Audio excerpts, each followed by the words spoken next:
अजित पवार जिवंत आहेत का हा प्रश्न काही ठिकाणी अजूनही चर्चेत आहे. पण हा प्रश्न का निर्माण झाला आणि उपलब्ध अधिकृत माहिती काय सांगते हे समजून घेणं महत्त्वाचं आहे. मोठ्या राजकीय व्यक्तींबद्दल मोठी घटना घडली की त्याभोवती चर्चा, शंका आणि अफवा तयार होणं सामान्य असतं. अजित पवार यांच्या बाबतीतही विमान दुर्घटनेनंतर काही ठिकाणी ते जिवंत असू शकतात अशा चर्चा पसरल्या. काही ठिकाणी वेगवेगळ्या थिअरीज मांडल्या गेल्या आणि त्यामुळे लोकांमध्ये संभ्रम निर्माण झाला. पण अधिकृत स्तरावर उपलब्ध माहितीनुसार अजित पवार यांचा मृत्यू बारामतीजवळ झालेल्या विमान अपघातात झाला असल्याचं सांगितलं गेलं आणि त्यांचे अंत्यसंस्कार राज्य सन्मानाने करण्यात आले. या प्रकरणात तपास अजूनही सुरू आहे आणि तो अनेक स्तरांवर चालतो आहे. ब्लॅक बॉक्स डेटा मिळाला असून तांत्रिक तपास सुरू आहे.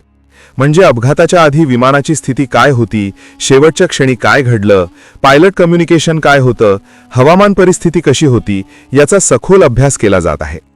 काही प्राथमिक तपासांमध्ये विमान उड्डाणासाठी सक्षम होतं आणि क्रू फिट होता असा अंदाज व्यक्त केला गेला होता, पण अंतिम निष्कर्ष अजून जाहीर झालेला नाही. काही राजकीय स्तरावर या प्रकरणात अधिक सखोल तपास व्हावा अशी मागणी झाली आहे. त्यामुळे हा विषय सामाजिक आणि राजकीय चर्चेत राहिला आहे.